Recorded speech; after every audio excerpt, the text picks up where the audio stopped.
Shout out to Snowball, our incredible new sponsor, a private community where top entrepreneur investors share private deal flow, wins, tough lessons, strategies, get advice, and so much more. Check out www.snowballclub.com. Let's grow together with Snowball.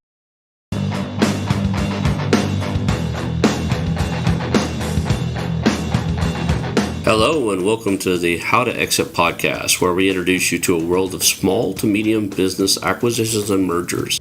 We interview business owners, industry leaders, authors, mentors, and other influencers with the sole intent to share with you what it looks like to buy or sell a business. Let's get rolling.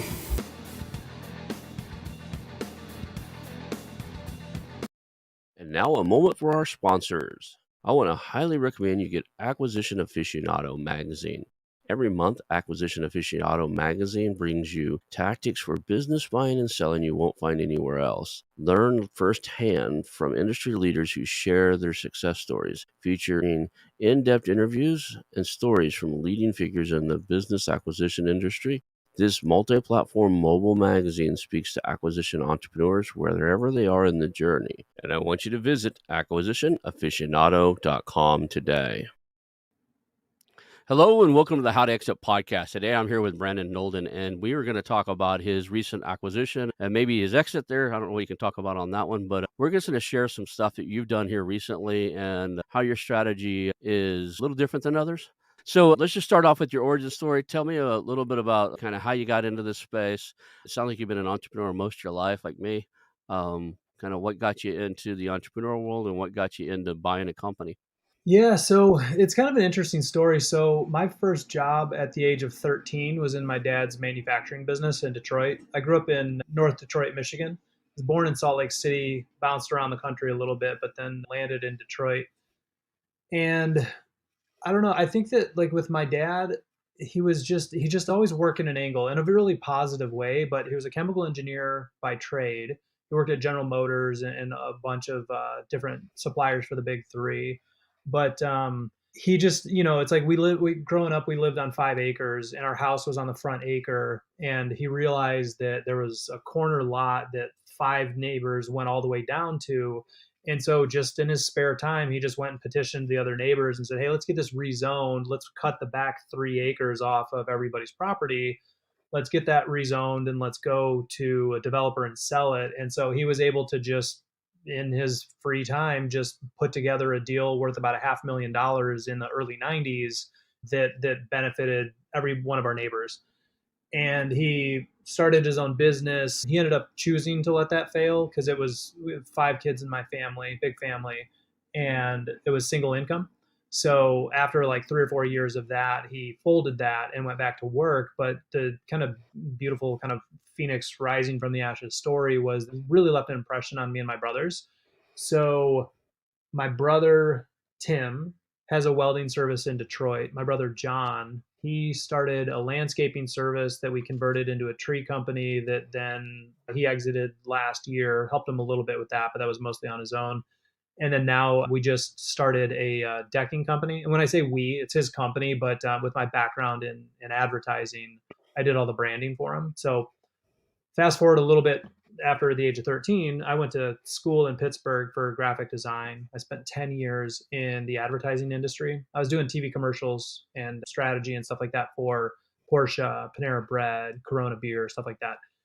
And I just got sick of making things that cost $1 million but lasted 30 seconds. And so I kind of flipped that on the script 10 years ago and started making things that cost $30 and last a million years, ostensibly with creating things out of wood. And so that company I ran for 10 years and just exited that about a month ago, December of 2023. That's awesome. So you were doing, like, you had a wood manufacturing facility of some sort? Like, Yeah, you so made, like, it started. wooden objects? What do you guys make?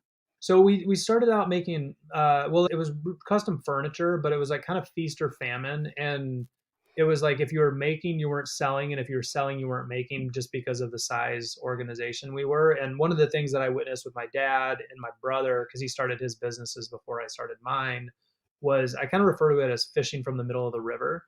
if you're standing in the middle of the river and the white water comes, you're going to get swept away. And so, like my brother, for instance, he worked 60 hours a week for 10 years. And it just was one of those things where, like, I watched my dad get burnt out. I watched my brother get burnt out. And so I really wanted to make something that I could get out of the way of. And when I started with custom furniture, that wasn't the case. And so very quickly we developed a product line. Housewares is kind of the industry definition of it, but it's picture frames, key racks, nothing too exciting. We would do lobbies. We would do, like, we got a job for a school. It was a $30,000, $40,000 table job, some fun stuff.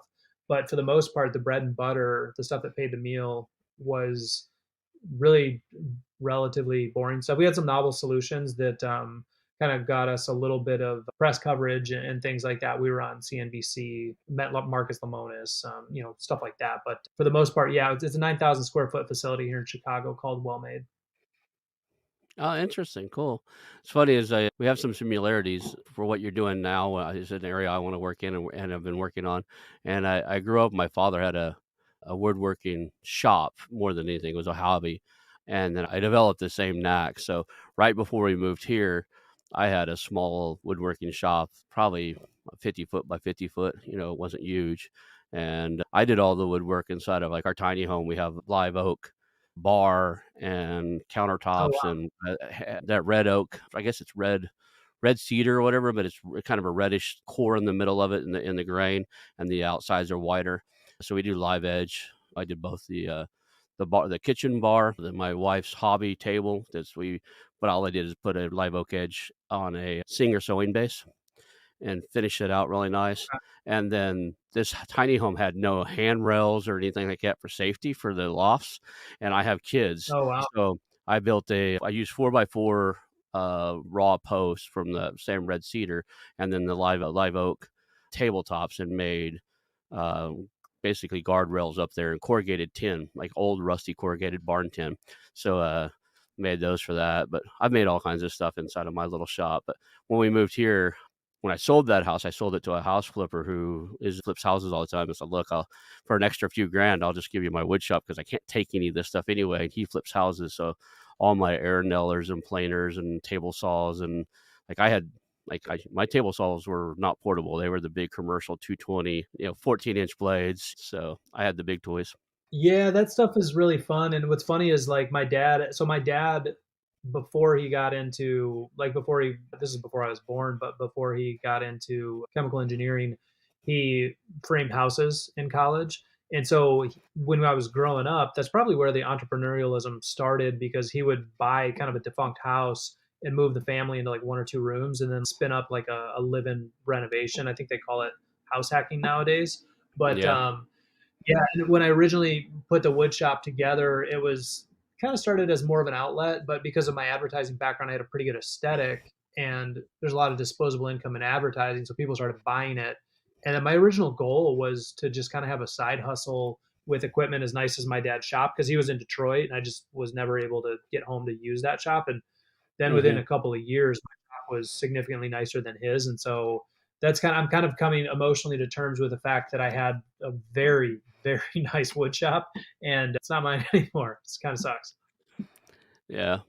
That's cool. So, what got you interested in buying and selling companies as far as like the mergers and acquisition space? What made the shift? I mean, growing by like 5% a year, 10%, like some years we would have 20, 30, 40% growth, but especially when you don't know where it's coming from, you can double your business every year. But like as you get, there's a level of exponentiality to it that makes it really difficult to sustain.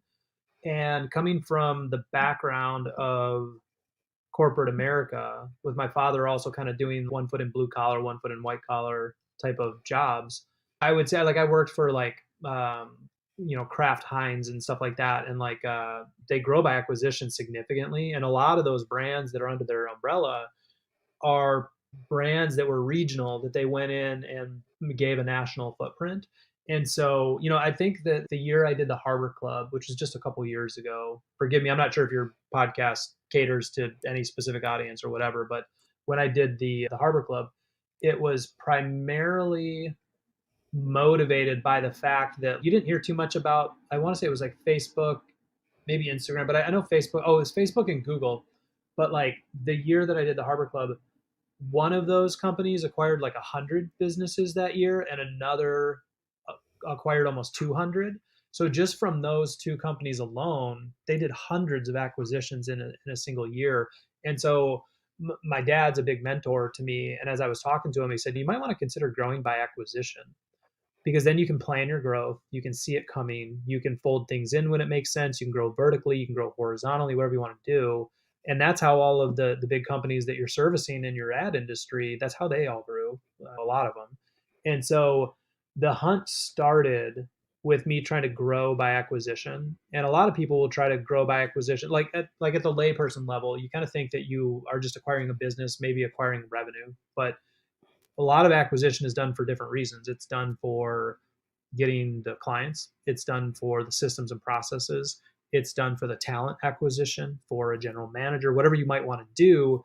And so I realized that you could kind of pick and choose. And so that's really what started me down the journey. But then what I realized was that it was a little bit of a distraction on my existing business based on what I was looking for, because we kind of developed a little bit of a novel approach to woodworking. But the other thing was that with the baby boomers retiring, I was running a business that was doing $1 million, $2 million a year here in Chicago, but the opportunity to step in front of the rest of the line and not start a business from scratch, get exactly what I wanted, and the potential, I just find a $5 million a year business or a 10 or a 20, and depending on my ability to negotiate and my access to capital or whatever, sky was the limit. And so when I realized that, I realized it was time to sell my business, but I kind of wanted it to be a little bit more of like a job change in a sense. So I pursued purchasing a business at the same time I was pursuing selling a business, which is not for the faint of heart, because those are pretty big tasks. And as I'm learning firsthand, that was a little bit of an error on my part. But once you put something in motion, you put it in motion, and it's once you get a buyer, you get a buyer, and you just kind of got to go with the flow. So Well, you got it done. It's just like it's a lot to take on. A lot of people, they get into this space, and I was telling you this a little bit before the show. Like they'll come to the meetings, they'll hang out with us, and like, yeah, I want to buy a business. Like, cool. How many business owners have you talked to this week?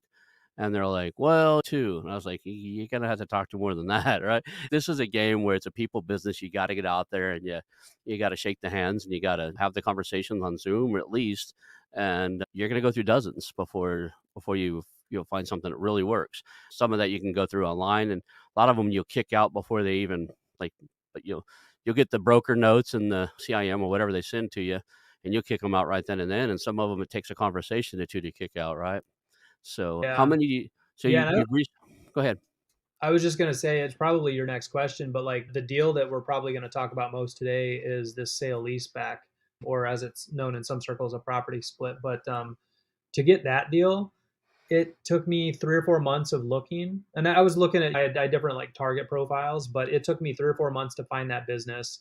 And for that specific profile, I looked at about 1,000 businesses and had probably 3 or 4 dozen conversations, and had it shortlisted to two, three, maybe four opportunities. And then this one, the economics just worked out such that it was the one to pursue, laying down the foundation for this kind of methodology and this kind of like investment thesis. But yeah, no, I looked at like probably almost 1,000 deals, had dozens and dozens of conversations. I was on probably a dozen calls a week for a couple months. It was pretty arduous when I first got it going. Yeah, and a lot of people don't get that. This is a numbers game, right? It just is. You got to get out there. You got to talk to people. Not everybody you talk to, most of the people you talk to is not going to be a right fit for you, and a lot of them, you're not going to be a right fit for them. And then, but if you talk to enough, you're going to find the right fit. Where did you first hear about property split or sell leaseback? Where did that concept come and kind of hit your radar and make it something you wanted to look into and figure out? Yeah, so we know each other through an M&A group called the Harbor Club, and I was Hmm. first introduced to the proposition of this structure in the Harbor Club. They call it a property split, because what you're doing is, because it's an M&A group, you're finding a business that owns real estate and you're splitting off the property. So that was where I first got turned on to it. And the little untold secret within that community is that the rest of the world does not call a property split a property split. The colloquial term, the industry term, is a sale leaseback. And so once I found that, then it began to open the floodgates on seeing what the ability for me to like self-educate and find the right people to build a team and stuff like that once I kind of like learned a little bit more like the vernacular. So for those of you guys that haven't put it together yet, what we're talking about is you find a business owner who has both the business and the real estate it sets on for sale. You acquire both, and it's usually in two separate transactions. So you put an option contract on the real estate and you buy the business, and you can close simultaneously or close sometime after you take ownership, or there's a multitude way of doing it. But you're selling the real estate to usually an investment group or an investor who leases it back to you for a long-term lease. And the beauty of this is most of the time you can get a higher premium. You can get more for the real estate than the seller of the business could, because you can offer the investor something the seller of the business can't. And that's a guaranteed long-term lease at a particular cap rate. Where the business owner, if these investors know the business owner's selling, then they look at a property and go, it could very likely go vacant or whatever until they, as the buyer of the business, you have a strategic advantage with the investors that want to do these sell leasebacks. So there's a premium you can get on it. So in your case, that premium was fairly nice. What was the structure of the deal? Yeah, so and forgive me if I'm going to repeat some of the things you're saying, but just like for the audience and things like that before we get into the actual economics, what you're doing is you're solving two problems at once as a mergers and acquisition person with a sale leaseback, because the value of the building is directly determined by the quality of the lease within it. And so a real estate investor is never going to want to buy a piece of real estate with a building that's for sale because it's super risky. And alternatively, most M&A people are after a business only because of the increased complexity and capital exposure of buying the piece of real estate at the same time. And so when you do both, not only do you solve both of those problems, but you can usually get a discount because they don't have to sell it to two people. They don't have to negotiate with two people, not two sets of lawyers. There's a lot of efficiencies in doing that. But at a fundamental level, what you're doing is I kind of look at it as like the Uber of commercial real estate. And what I mean by that is like with Uber, what they're effectively doing from a business model is they're allowing you to extract the value of your vehicle from a long-term standpoint and shorten that window to something that's relatively upfront. And so the reason why I say that about a sale leaseback is because effectively what you're doing is you're extracting the value of a long-term lease up front, and you're giving that upside to somebody who has a risk profile where they are a long-term investor. And in the situation, most of the situations, if you do it right, the seller is going to give you a discount on the property. The buyer is going to give you a premium on the property. In our case, in most cases, if the business can support it, one of the things they're going to look at is, can you support the current increased rents? So long as you can support that and show them long term you'd be a great tenant, you can get a premium on the real estate. And in many cases, you can use it to pay down the owner. You can end up like in your case, you ended up walking with some cash too, right? You actually had a really decent transaction. Yeah, so the economics of the deal, and I don't want the like it'd be pretty rare that this podcast would get back to the owners, but we're working with them the next several years. We've got a large seller note, and so I want to do right by them and just make sure that like everybody who listens to this is not me taking advantage or anybody taking advantage of a business owner. What it does is it takes a highly liquid asset like a business and gives them a path out, and it also gives you the liquidity needed to take over a business, because taking over a business is not inexpensive. The biggest thing that you're going to need to overcome is your accounts receivable reset. And because this is construction, manufacturing, a lot of our customers are net 90. And so, unless you negotiate it as part of the offer, what happens when the owner walks away with the bank accounts and the accounts receivable, and then you take over, and let's say you pay $1 million for the business or whatever it is, but you have a run rate of $150,000 a month, and you're going to be almost a $500,000 in debt before money starts walking back in the door. So tell us about the company you bought. It's in the wood business still, right? You're making, I think if I'm right, it's cabinetry. Did I get Yeah, that so right? it's custom cabinetry. It's custom cabinetry, which again, like I was saying, I was trying to grow by acquisition. And what it did was they do case goods, are basically cabinetry. It's referred to as like the carcass or the case. So they do case work, and we were launching a line of vinyl record players in my business in Chicago. And so we were looking for somebody that basically we could buy a cabinet shop that could do those for us. And then their business ended up being much more commercial and much more dynamic than kind of what we were doing. And we were in like, it sounds nuanced, but my business was solid wood production and they're engineered materials like plywood and stuff like that and melamine Mhm. and stuff. And so it just ended up being quite a bit different than what I thought it was going to be for like growth by acquisition. But to answer your question, it's a custom cabinet shop. They're doing about $2.5 million a year, 15 employees and 18,000 square feet of manufacturing space. And then the goal here is that's gonna be one of your cornerstones to a roll-up strategy. You're gonna buy other, c construction-related businesses, or is it gonna be other cabinet shops, or what's the future acquisitions look like? Well, so because I've got like a background in advertising and strategy, I've got kind of like a four-part system that my partner and I have developed. And so it's acquire, stabilize, optimize, accelerate, because you can't really do any of those things efficiently until the prior thing is done, right? You obviously have to acquire it, but then you have to make sure the transaction is stable, that all the bills, are getting paid and that the synapses are connecting. And then you look for the optimization opportunities of legacy businesses where you have like archaic processes or lack of processes, and then you begin to accelerate it. So the first thing is that we're like, I actually kind of built a lot of that like modality in my existing business, but we are looking at either growing horizontally or vertically or both. And so a good example of that is that they subcontracted about $500,000 in quartz countertops last year because they work with engineered materials only, Mhm. and they do a lot of upholstery for banquettes and booths and things like that for restaurants and things. And so I know for a fact that one of their vendors, the upholstery person, is retiring within the next few years. They actually already told him like, "Hey, I'm starting to wear out. Like we're kind of winding down the business." And so my hope is once we get stable to actually probably go in and like start a conversation with the upholstery subcontractor this year. And then with the quartz business, there's a couple of them in the area where we'll probably start by approaching the existing vendors first, but then we'll probably acquire that person or acquire somebody in that industry and then bring it in house. So we're probably going to go vertical. We're probably also going to go horizontal.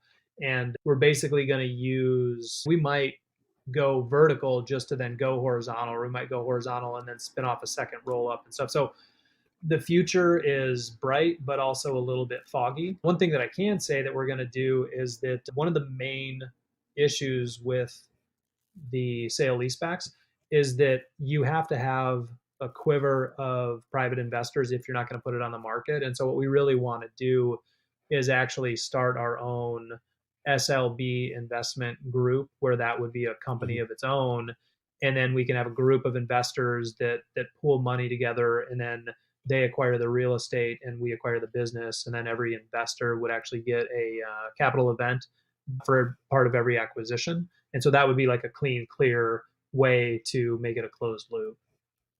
Yeah, it would be. So you're gonna set up your own kind of REIT, your real estate investment trust of some sort, some entity that you're gonna raise capital with it, or and then use that to buy that, or I think so. I'm kind of flying the plane while I'm building it because I don't really, I'm a blue collar guy and I'll be the first to admit it that I don't specifically know the ins and outs of what I'm doing. But for me, what's super fun about all of this stuff is it's like I'm a big snow skier growing up in Salt Lake City.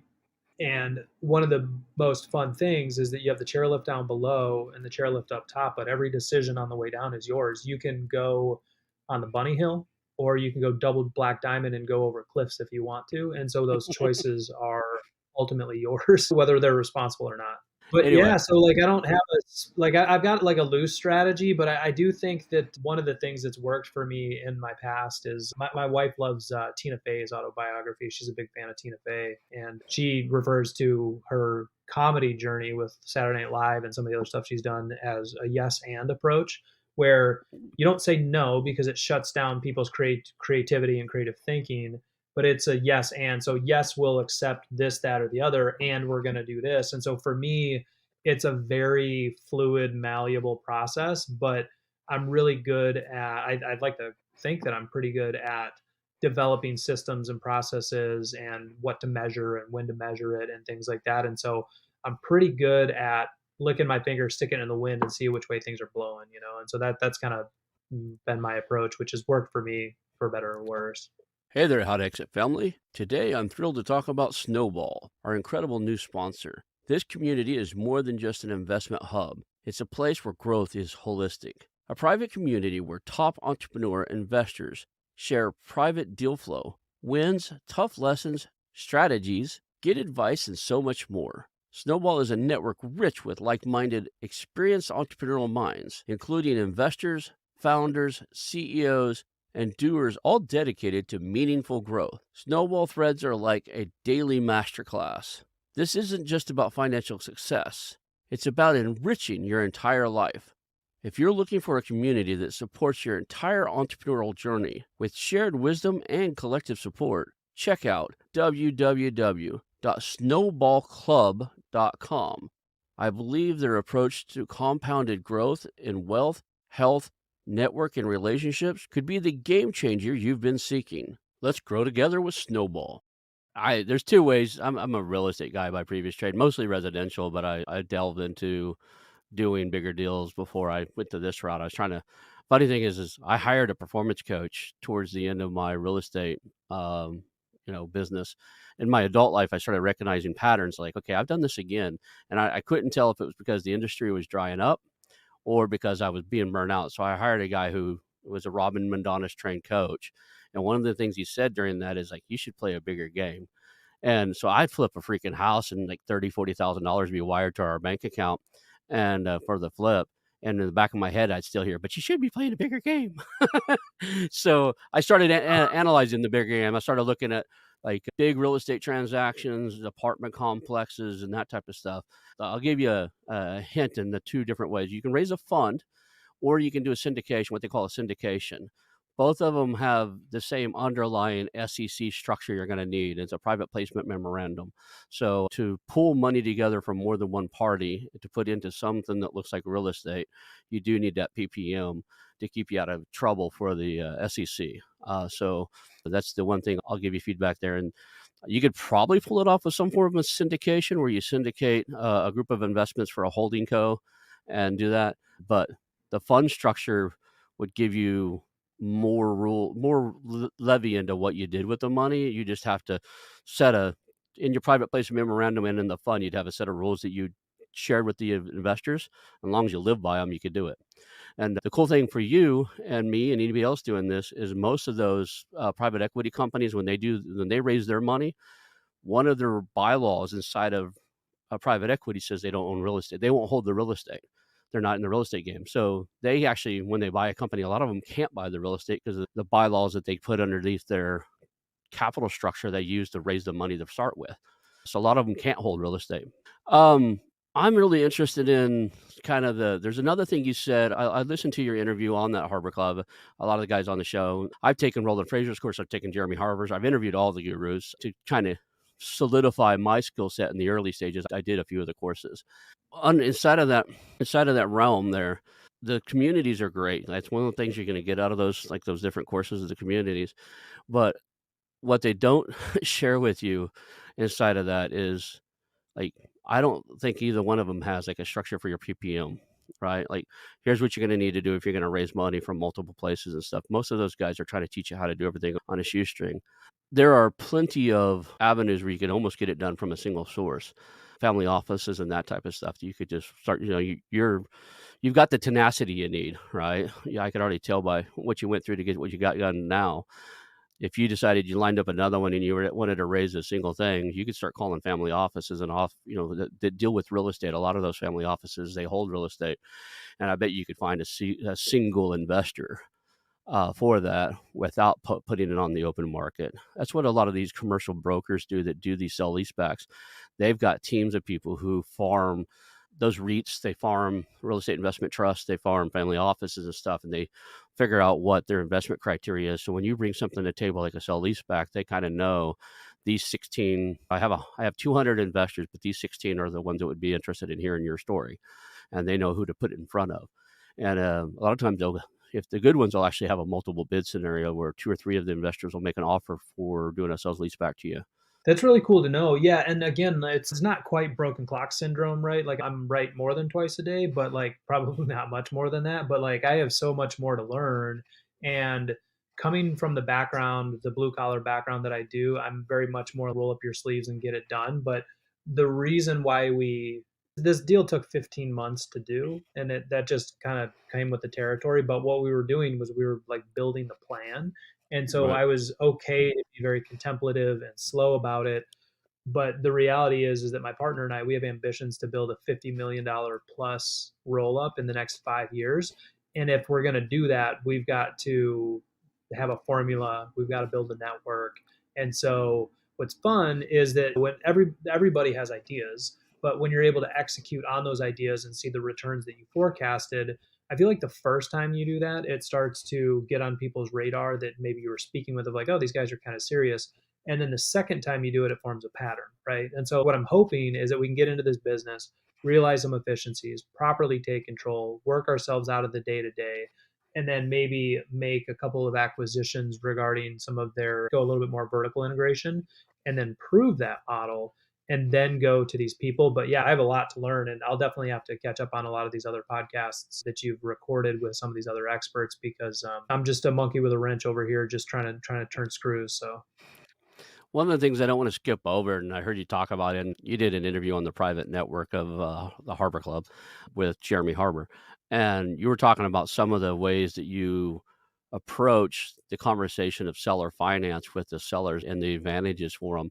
And you said some stuff. I don't know if I just like the first time I had heard it or the first time I'd heard it presented the way you do. But what are some of the ways that you approach the concept of why a seller should seller finance part of the deal to you? yeah, so that's a really good question, and it's definitely a bespoke solution that has to be engineered for a specific deal. But like some of the things that I've done in the past with some of these deals, you just have to. The first thing is that you need to understand that money is not always the most valuable thing to people. It's oftentimes their time or expertise or like I can't tell you how many businesses I've looked at where they had the money to do the thing that they wanted. It was just dropping out of the bottom of the bucket because they weren't paying attention. It's like literally this business that I just acquired earlier today. I had a meeting with our general manager. They're spending an average of $3,000. Well, so an average of $250 a month on 5 gallon water jugs for the break area, and it's the middle of January, and they spent $170 this month on water. In the summer, they spent $500 a month, and a reverse osmosis system is $300, and it's $50 in filters every 6 months. And I said, we can save ourselves $2,000 or $3,000 a year by just ordering this thing and sticking it in the tap or whatever, and then they're paying the employees every week, and we're going to switch to 2 weeks. There's another $3,000 or $4,000 in admin time I'm going to save every year, and another $2,000 in payroll processing. So I just took a look at the situation with fresh eyes, and I'm going to save us $6,000 to $8,000 this year alone on stuff that I just observed, like walking the floor. So when it comes to seller financing, to kind of answer your question, some of the mechanisms that I've come up with, they've really been born from listening to the problems the seller might have. And so an example of that is that, and again, this is all just everybody needs to know that this needs to be run by an attorney or a tax professional. This is not legal advice. This is just an M&A guy out here swinging for the fences, but a lot of the stuff lands. And so one of the things that's worked well for us, for example, is if somebody wants you to put a large amount down or they don't want to hold seller financing or some of the things like that, one of the things that's caught traction with my audience has been most sellers are in their 60s, at least their 50s, but usually their 60s. And in the United States, the 401k max this year is $22,500. So this particular business has a husband and wife, and they're early 60s. So you take the 22.5, then you take a $5,500 catch-up contribution, and then because they're high earners, we can also work out something like a backdoor Roth, or there's some other solutions out there. But what you do is you say, okay, so what we're going to do is we're actually going to lower the amount down. But by doing that, and by you taking on a seller's note, that'll buy us time to give you an employment contract where the majority of, or not the majority, but most of your salary is going to go to us maxing out your 401k, giving you catch up contributions, and funding your backdoor Roth. And maybe once they take over, they can't. There's income limitations to the backdoor Roth. But anyways, point being is between the husband and wife, over a 5-year seller note, we were able to design a plan for them that was going to be something to the tune of 250 or $300,000 tax free, because we were just going to shovel it into their retirement program. And so the reality was that they wanted a huge chunk up front. And we said, well, if we do that, you're going to just give a third of it to the government. So if you're going to launder your money through the government, awesome, fine. But let me propose a strategy where if you guys trust me to run this business, then I can give you some mechanisms that will either be very tax avoidant, or we can actually turn things that don't generate any income for you right now into a cash producing asset.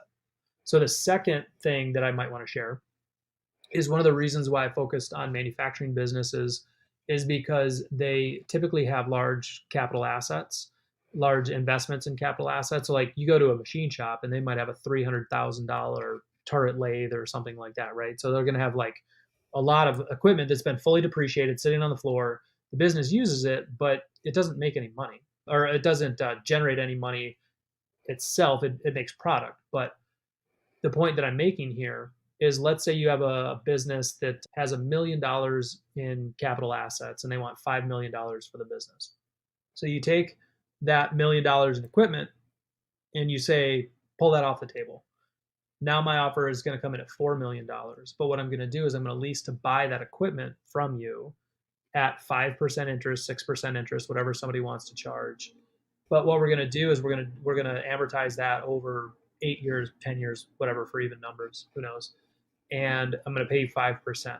And so what you did is you just incentivized them to take a longer seller note, because you took the capital assets that are just sitting on the floor, not making anything but product, and you turned it into a cash generative asset, because they're going to be getting interest on you the whole time. And then, by the way, you can write all of that off. And granted, you could write it off if you bought the company or whatever.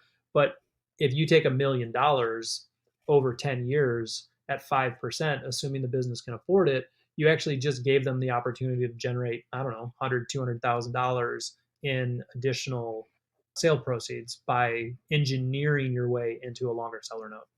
And it's a lot better. There's another option there. You can actually do sell leaseback of equipment. I have people that I know that's what they do for a living. And I Sure. haven't checked on the rates. Yeah, I haven't checked on the rates recently, but before I moved here, probably 2 years before I moved here now, they were running, and that's before the interest rate shot up, I believe. So they were running between 9 and 22%. So meaning that if you say you had a facility that had $2 million worth of equipment sitting on the floor, they might give you 80% of it. So you're at $1.6 million worth of equipment, and you do a lease back, you're leasing it back, do a lease purchase back. They might hand you that check, maybe even less. Sometimes they do less than 80% of the current appraised value. But then you're going to turn around and pay 18, 20, 21% interest on that until you pay that back off. It's credit card rates. They're extremely expensive. And if you got stellar credit and a stellar business and everything else, you might get them down a little bit from that, but you just did it at 5%, which is incredible to the seller because they get more money, and to you that you're not paying these, extraordinary rates that, a equipment leaseback company would charge. And so I'm very familiar with that, but the rates they're outrageous. So I love what you Well, did in that realm. no, I appreciate that. The thing that you're doing and that I'm doing that shouldn't get lost on your audience is it's very contextual to the conversation that you're having. And that's something that I honed in my advertising career, and you probably just honed over your career. So it's a little difficult to do if you're a little wet behind the ears with this stuff, just like sales and things in general. But the conversation wasn't, I want to pay you less. The conversation was, why would I give that money to the bank when I can put it in your pocket? So what you do is you change it from like, I'm a curmudgeon that's counting my nickels and dimes, and you say unequivocally, unabashedly, my interest is your interest. And when you can align, and as Jeremy from our Harbor Club experience, he says, kind of pull your chair around to the other side of the table and get shoulder to shoulder rather than face to face. If you can see them on that level and you can prove it, then I think that's where you really make those breakthroughs. Because a lot of the stuff we're talking about, you kind of have to peel back the onion a little bit. And there's probably some private equity guys or some like investment bankers or somebody that's going to listen to this podcast. And I don't mean to like paint with a wide brush and just say that everybody's the same, but I can't tell you how many people that I've spoken to outside the Harbor Club and some of the less traditional M&A routes, more like private equity and search funders and stuff like that, that when I talk to them, they say that they will put in an LOI without, they'll read the CIM, they'll never have a rapport conversation, they'll never have a site visit before like throwing out an LOI. They'll throw out a dozen LOIs a month knowing that they're only going to buy one and they're potentially tying this guy. So like there's the other thing that we're doing here is we're taking a very human approach where the majority or a lot of private equity folks or family office people, and again, like I said, I don't intentionally mean to paint with a wide brush, but they don't have a very human approach. It's very spreadsheet, it's very analytical, it's very much about the numbers. And at the end of the day, half of our GDP, I think, is the number, maybe even a little bit more, maybe a little less, is produced from small businesses. There's like 30 million small businesses in the United States. And whether or not you look down on a guy who runs a plumbing business, if he employs 50 people and is doing $10 million a year, that's a very legitimate business. And so the first thing you're going to do to destroy his trust is talk to him like he doesn't know what he's doing and that your spreadsheet is smarter than his 30 years of business experience. So I just want to back the conversation up again, or just for a second, and just mention that like all of these conversations are very catered, they're very tailored. Sometimes you just have to hold people's hands and make them feel heard, because as a business owner yourself, how long have you run businesses for, Ron? I am 52 in 3 weeks. I did my first business basically mowing lawns, and I'm like, we had two people mowing with me or for me. We were doing dozens and dozens of them when I was, I think, 12. I got told I was too young to work for my father. I literally pushed a push mower 5 miles into town because we lived out in the country. So I've been doing it for a long That's time. so. First of all, happy birthday soon. Second, my first business was, I think I was 16 years old. And I only mention this because the statute of limitations, I'm sure, is gone, but this is all pre 9/11, all that crap. But my first business, my nickname in high school was Golden Knowlden because my IDs were, I made fake IDs. I made, let's just say, quite a bit. But my first business was making fake IDs, and I made them for a lot of people. And so yeah, I guess the reason why I'm saying that, and like the lawn mowing business and fake IDs and all that stuff aside, you don't have to know what it's like to own a business, to buy a business, but it sure does help. And the highs are incredibly high, and the lows are so lonely. When it's Thursday night at 2 in the morning and payroll is due tomorrow, and you need $10,000 or your people aren't going to eat, that is a very lonely place to be. And a lot of people think that, like, oh, you have a wife, you have a girlfriend, you can talk it through with them. They can be kind of your emotional support animal. But the reality is that the people we love most are the people that we don't want to expose to that. And so there's a tendency with business owners to not talk about things. And so half of what I've seen on these calls, when you get past the introduction call, like people are doing a lot of intro calls, whatever, half of what my calls are is a therapy session to let the owner talk about the stuff that his employees can't hear because it's going to scare them to death, that their husband or wife can't hear because they're going to get freaked out and tell them to go get a 9 to 5. And so if you can understand that, you can get somebody to sell you their business or give you a few points on the interest, or say I'll take a little bit of a haircut on that. I mean, I was just in a conversation with a true up with a business that we bought, and they had like $30,000 in equipment that they had bought between the time we made the offer and when we closed. And I said, hey, look, this is a net tangible assets adjustment, and we actually don't want to pay for the labor associated with installing these machines, and we don't think we should have to pay for sales tax because we bought all of your furniture, fixtures, and equipment. We didn't have to pay for that, which they could have very easily made an argument that, like, yeah, but it's rolled in and whatever. But because I had a strong rapport with them, they said, well, you pay for the labor, but we'll give you the sales tax. Boom, save $3,000, just because I had a rapport with them and because I understood where they were coming from. And so it's extremely underestimated, the value of rapport building. And part of what we did with this acquisition in the Northeast was to spend a few months building rapport with them and then having them trust us. I keep saying that. We were actually working on a book that was titled Not Two Sides, basically report, and it's about, this isn't a numbers game. This isn't it's not you versus them. It's not really a negotiation as much or a poker game. A lot of people enter in these mergers and acquisition deals. They think it's a poker game where they got to put on their poker face and bluff their way through these deals. And it's not, it's a relationship. You've got to build rapport. You've got to get not just rapport with the owner, but by the time you close, you better have rapport with some of the senior staff or build it quickly. Then you need a rapport with the bottom line employees. I actually can tell you, I stopped short of closing on a business because the business, it was a small business, 25 employees. The business owner said, "Hey, I want you to meet every employee before you close." And so I went on one-on-one sessions and he couldn't make them all. And those employees told me things that he should have told me. They really did. And by the time we got through Yeah. with all the conversations, I had to go back to him and go, "Hey, I learned a lot through that. I talked to everybody. I appreciate things. There's some things we got to fix before we move forward." How do I put this? Because I might have said their name in one of the other previous shows. Got to be careful. So there were some things that are regulation for HR and stuff that they weren't doing. Yeah. And there's different regulations if you're under 50 employees and over 50 employees, but there's certain things you still have to do. And he would let it last for a long time, like workers' comp and all kinds of stuff. And an OSHA regulated manufacturing facility wouldn't have workers' comp insurance for 6 months here and there, and would have to take people to the hospital and pay cash and try. Like there was just things going on that he didn't tell me, Oh man. and that's a huge liability. And that should have showed up and we had a heart to heart because I was like, look, if you will falsify that in your document, because I looked at my due diligence documents, so it says if you'll falsify that in my due diligence documents, you'll falsify anything, I can't move forward with you. That's the And I problem is where there's smoke, there's fire with a lot of these people. And like what you find is that most people, no matter what their business builds, there's some level of them building an ivory tower and them thinking that their shit doesn't stink and they build kind of a moat and whatever another analogy you want to use. But Yep.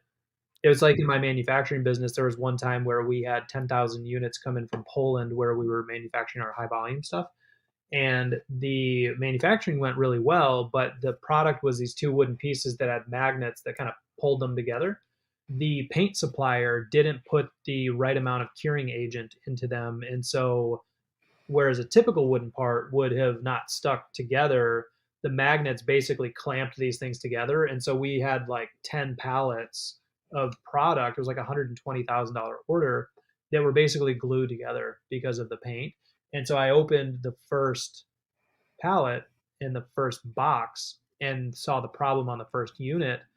And then I opened a second box and saw it. And so I called the manufacturer and he's like, "Well, did you open all of the boxes?" And I was like, "Look, there's 10 pallets here. First box, first unit, and second box, first unit had the same problem. I'm telling you, man, where there's smoke, there's fire. We need you to replace this inventory." And so if you're dealing with it, like that's one thing for like a tangible asset where it's kind of binary, like it either is or isn't working. But when you get into relationship, man, you also have to, that's a really good point that you raise is you have to have a, like my buddy Jonathan Brown says, you got to have a superpower to say no and turn away. Because if they're willing to lie to you on something as innocuous as, like, if they can't see that you're going to talk to all of their employees and he knows that these things are out there, it's probably because he doesn't think it's that big of a deal. And so, what else is he willing to like tell kind of like a half truth about? And so, yeah, there's the reality is that you have thousands of businesses you can buy and they have one they can sell. And they to be honest, I still like the guy. If he called me up and wanted something, I'd help him. I just won't buy his business because he overlooked it in his excuse or his story. I hate the word excuse. The story he had made up in his head was, "Well, I took care of it. There's no liability. Everybody that got hurt during that time period, I paid 100% of their hospital bill. I covered their, insurance premium. I covered everything." And I said, "Yeah, but there is state and federal laws that require you to be insured at a certain level. And if we ever got I don't know what else could happen because during an audit or anything that we weren't right." And it's just one of those. And how many other things are out there like that you, when you were struggling, you cut the corners on that you just, what made me stop short was he made it look like in the records that the premium payments were going out. And we were still Oh, in the due diligence process. So we hadn't finished reconciling the bank statements to the books, which is something I kind of was lax on anyway back then, but now I'm really more interested in seeing. I want to see the bank statements and make sure they match what the accounting statements say. It showed a monthly contribution for workers' comp. Like, I look back because I remember glancing at it, but I don't think the guy had any books until his broker told him he needed them, and he went back and created what he needed to create to sell it, or somebody did. That's crazy. Yeah. And you run into that a lot because like it's like one of the strategies that I use to find these businesses are these online databases of like business brokers, or sorry, not business brokers, but businesses themselves. Hmm. And if you think about like, most people now, you register a URL and there's like the who is like the, I think it's ICANN, where you can like drop the iron curtain and like you don't need to see who registered it. But with the state, if you think about LegalZoom, which most people do to register a business nowadays, they will have the registered agent so that there's one layer between you and the business owner. But all these businesses that are coming up for sale, they didn't have LegalZoom 30 years ago.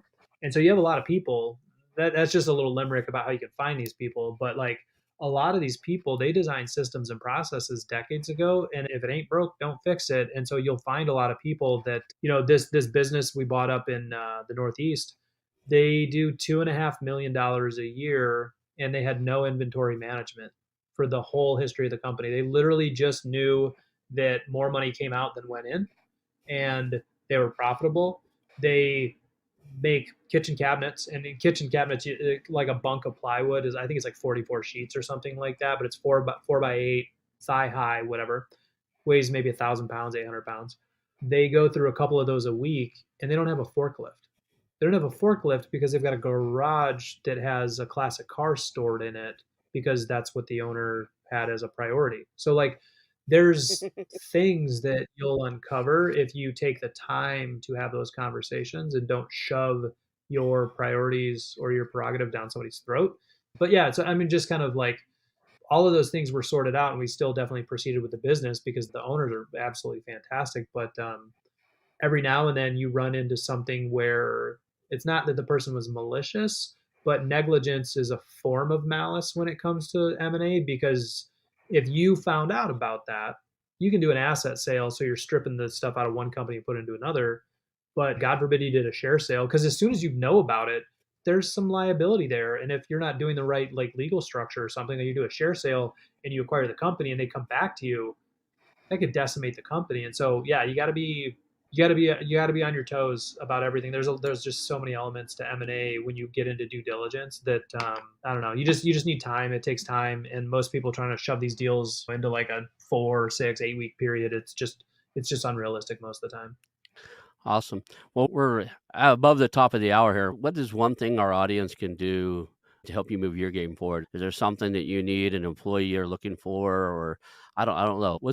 If you could ask one thing of the people listening to the show to reach out to you for, what would you want them to help you with? Yeah, so it depends. I would imagine that most of this audience are M&A folks versus like business owners, and there may be some business owners. But what I'm doing in my current strategy is building a roll up of custom cabinetry primarily, but also manufacturing companies. So if you know anybody doing above $2.5 million a year, preferably that owns their own real estate, I'd love to hear about it. Geographically agnostic, definitely the United States, but Midwest and Northeast is really where we're focused, kind of like Chicago to New York City in the North. But the other thing too is that if somebody is looking to bird dog any opportunities and is trying to get into the M&A space and they want a joint venture with somebody who's honest and earnest and knows his way around a little bit about how to get these deals done, but they're just trying to break into the industry. We're looking for good team members that understand the mechanics of this stuff, because in the roll up, we're trying to build an executive team. And the model that we're pursuing is that we will negotiate the deals and wherever they come from, but we'll negotiate the deals, and then we need to install operators, and those operators will effectively eventually have equity. So I know that's a little bit of an amoebus answer to your question, but if you know anybody that's doing $2.5 million a year in the manufacturing space, we'd love to hear about it. If you're somebody trying to break into the M&A space and need somebody with like a little bit of experience and some skin in the game, I'm your man. Also, I'm just interested in meeting people that are passionate about rolling up their sleeves and generating generational wealth for them and their families, because that's something that I'm very passionate about. I've got some family members with some health issues, and I've got a big family, and I've got two kids myself, and so I'm trying to ensure our future. And if you're somebody who's willing to roll up their sleeves and do the same, then there's probably a conversation to be had there. Awesome. Well, hang out for a couple of minutes. I do have two different leads for you myself, actually. And I know somebody who's closing today on a cabinet making company in Australia, and they're looking to do a Really? roll up here. Yeah, I know they're looking to do a roll up here in the United States. So they're in the cabinet making space. So they're in the same space. So you guys might be able to team up and figure out ways to share deals that don't fit. So I think that was good. I think we'll call that a show. How do people reach out to you if you want? Is it LinkedIn, or what's the best way, or an email address? What do you want us to share with the audience so they know how to get a hold of you? Yeah, my website is brandonnolden.com, KNOWLDEN. You can email me at brandon@brandonnolden.com, or you can find me on LinkedIn. Just search for Brandon Knowlden. Awesome. Awesome. We'll call that a show and hang out for just a few seconds. Thanks, Ron. I want to announce our new channel partners, the ITX Marketplace. Since 1998, ITX has created $5 billion in value by selling more than 225 IT businesses in 20 countries. ITX works exclusively with IT-enabled businesses generating between $5 million and $30 million who are ready to be sold, and M&A decision makers who are ready to buy. For over 25 years, ITX has developed industry knowledge that helps determine whether a seller is a good fit for their buyers before making the match. ITX Mergers and Acquisition Marketplace we have partnered with has a proprietary database of 50,000 plus global buyers seeking IT service firms, managed service providers, Microsoft service providers, software as a service platforms, and channel partners with Microsoft, Oracle, ServiceNow, and the Salesforce space.